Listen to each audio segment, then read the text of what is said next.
All right, so most of you guys know, and some of you are just learning, but the Tuesday morning tech tip is where we talk about what we learned in last week's video, throw out some words of advice, warnings to heed, whatever it might be. We ain't doing that this week because we're going to talk about something we learned about 2 or 3 videos ago. Would you expect anything less? Here's your Tuesday morning tech tip from Pugliese Speed Shop. You guessed it, we're going to talk about the Eldorado. And the reason is, last week we did learn some lessons. Well, in last week's video, we learned some lessons. We talked about that guy right there, the 54 Ford, showed you all the progress we're making on it. And there's not much else to talk about because we've beaten that horse, right?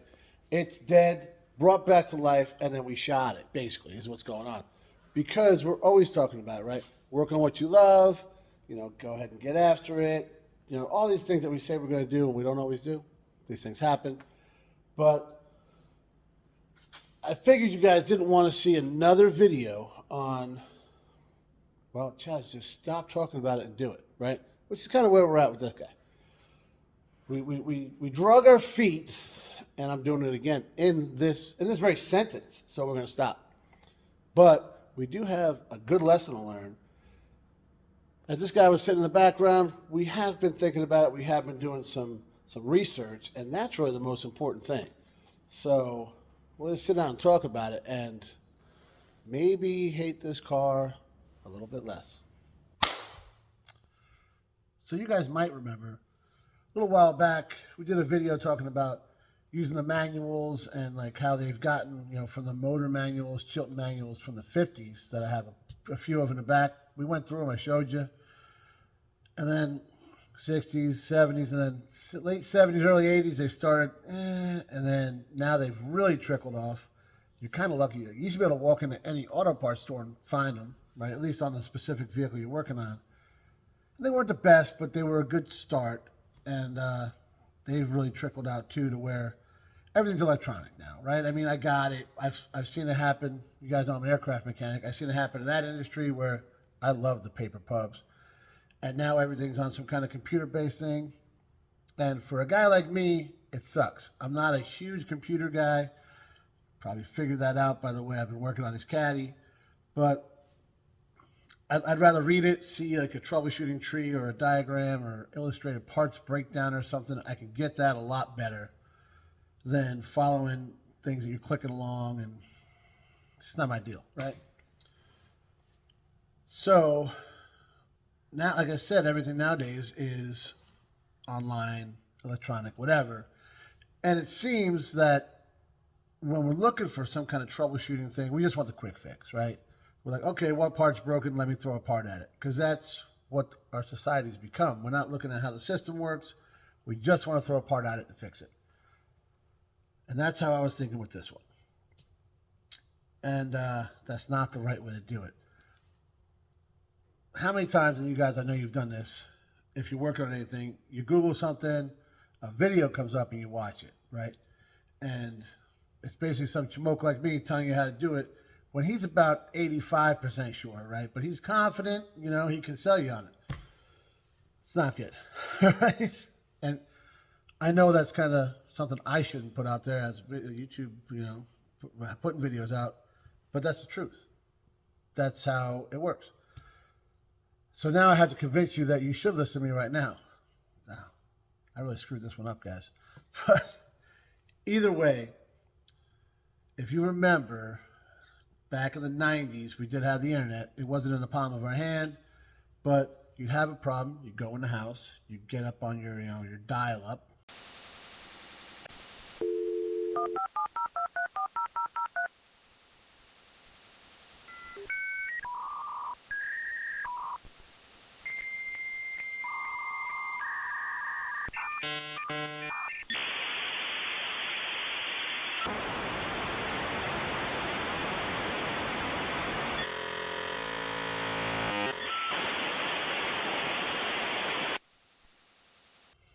Right? And get in a forum somewhere and start asking questions. Forums are still out there, and you know, Gen X guys like me use it, but a lot of people don't. Well, the thing is, when you're working on something like this, that's where you're going to find a lot of stuff. And my new buddy Richard will tell you, I was just thinking of this as an old school. He even told me I should, there's a story behind this, guys, I promise you, but that I should stick to points and carburetors, and he's probably right. However, I got to get this thing fixed. So, got in the forums looking into this light problem. How the interior light doesn't come on. So right away, what do I think? It's got to be the switch. It's got to be the switch on the door, right? What else could it possibly be? Because it comes on when you turn the knob. Well, then, simple troubleshooting. I opened the passenger's door. Lights still don't come on. Well, what's the chances both switches went bad at the same time? That's pretty slim. Especially now, usually you can just push a little thing, like I mentioned before. It's not in the door jamb, it's up in the latch. So that's an ordeal, right? Turns out, the way the system works, this interior light is not supposed to turn on if it's light out. I guess they don't want to wear out the bulbs, I don't know. But that's how the engineering, this is a perfect example of, using technology and engineering before it's actually useful. I don't really know if that's ever useful, to be honest with you, but that's what they did. And to say it's not useful, it's kind of a dick thing to say because it's been working since '98. So they did something right. Maybe I should cut them a little slack. So this thing doesn't, if you open the door and it's dark out, the light will come on. Apparently the same thing is for the dash, right? As far as the instrument cluster, those lights won't illuminate unless it's dark out. And there's a sensor on the dashboard that does that. Honestly, I had no idea what that sensor did. I remember people saying, oh, that's for when you hit the button to unlock it. It's like that sensor is what it's not. So, number one is probably knowing the nomenclature of what things do and all that. With that in mind, there's two lights that don't work here. When you open the door, and even turning the headlights on doesn't turn on that dash light. So right away, I'm thinking old school, right? Like we did with the Suburban. It's got to be in the switch or the wire going up or the board on the back or something in there. And that doesn't seem to be the case. All right, we'll get to a minute why I haven't fixed it yet. But so there's two things that are affected by that sensor, and both of those are not working. It's not rocket surgery. I'm thinking that sensor's bad. It's kind of a common-ish thing. Going through the forum, there's a couple guys that dealt with it. They take it to the dealership. You throw them $100 and something, and they fix it. Now, this was an older forum. I think it was from like 2014 or something like that. So, has that price gone up? Does the dealership even still do it? Do they carry it for these older cars? I don't know, and I'm not going to find out because, well, we're just not going to pay that kind of money for it, because it's just not what we do. And I'm done with the explanations, guys. Right? Actually, no, I got one more. The reason I haven't fixed it yet, nobody's got it, right? Check the normal, right? Just like we do, you Google for the part, and it tells you where it's available. Something comes up on eBay, there's a few of them for like 15, 20 bucks. Says they don't fit this car. So I'm thinking that the connector's probably different, right? Okay. What was the other ones? Advanced, same thing. It comes up, and then you go availability. Ain't nobody in the world got it. I went looking at Rock Auto and Parts Geek and other parts, all the ones that always come up that I've gotten tons of parts for these older cars before. It's available for the Chevy, Oldsmobile, Buick, Pontiac, no Cadillac. Well, what do we do, right? Now we have to go to the dealer. Well, no, actually we don't. Local junkyard's got a couple of these Eldorados in it. Local-ish. So the one that I took you guys on that one episode, it's not, they don't have any. At least it doesn't show on their website. And we learned their website sucks, so I'm not going to deal with that. There's another one that old Wade goes to, and He sent me the link. It shows they got 2 of them. And that's what people are fixing. On the forum, these guys are going to the junkyard, getting these things for next to nothing, and it's fixing the problem. Cool. That's awesome. Hopefully that works out, because that'll kind of be out of ideas. We'll let you know how that goes. But that leads us into the next thing. I was thinking that the problem with this thing not wanting to start was a fuel pump, because didn't seem like it was getting gas. I was thinking of it more old school. So, Richard, I apologize again.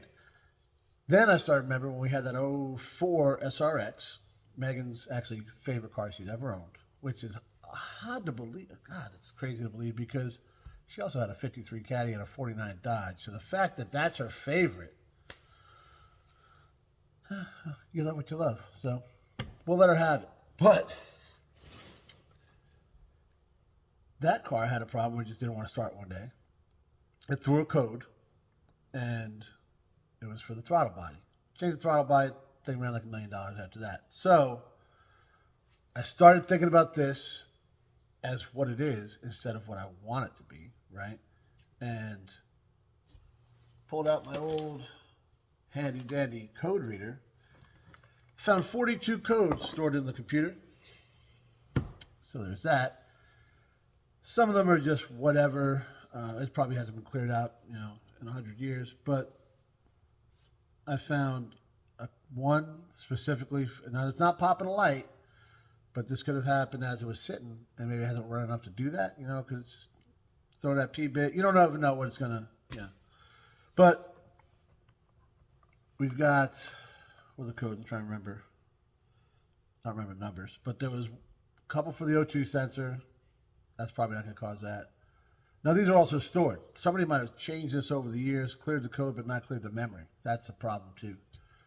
A couple for the traction control. That's an ordeal. I dealt with that on the DeVille. We're not touching that. And that's not the problem. But there was one for the throttle body, a couple for the MAP sensors, MAF sensors. So that's what we're going to look at. And we'll go through, clean some things, look what things look like, and see what parts cost before we just start throwing parts at it. That's something that drives me nuts. We just do it at work. We still, actually, they do it more than anything at work. Just throw parts at an aircraft and hope it fixes it. And that's weird, because a lot of those dudes are engineers and they should know better. But I'm getting sidetracked. Shocking, I know. But that's what we're going to do. We're going to try to narrow it down and see what these sensors cost. If they're a couple bucks, we'll try those first. Then the throttle body is like 100, 150. Worth it, I think, if that's all it is. Because we have put a bunch of other stuff in this car. The car is clean. It's rust-free. As much as I get frustrated with it, guys, at the end of the day, the kid loves it. And the same reason I couldn't sell it to that dealership for $150, she deserves better, So if we can fix her once again, that's what we're here to do. We've saved a bunch of cars, and I was just telling Megan, especially I got to the Suburban. It was such an awesome experience all the way through. We had the same with the hard body, the same with the Oldsmobile, the S10. I had a VW back in the day we did that with. We had a Jeep. This is all before the channel. It's a bunch of stuff I was able to kind of just rescue before I even knew I was rescuing it, and then fix it and sell it. And, I never made a ton of money, but I made some people happy, and I saved the car. And it drives me crazy, guys. And I know my last episode of this thing, I was bitching about it, and I'm not 100% over it, but I can save all these cars, but I can't save this one that the kid really loves. Maybe I should try a little harder. So that's what we're going to do.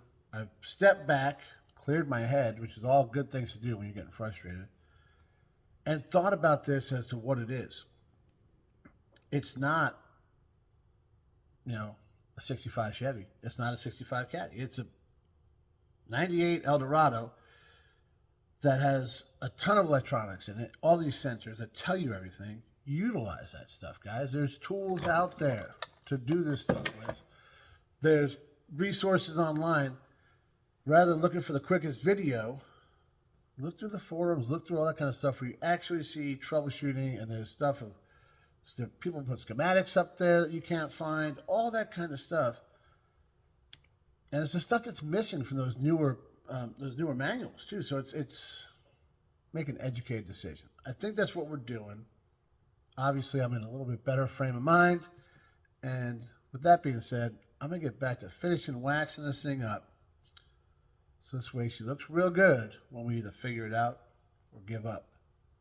Keep watching, and we'll let you know what we do. Thanks for watching, guys.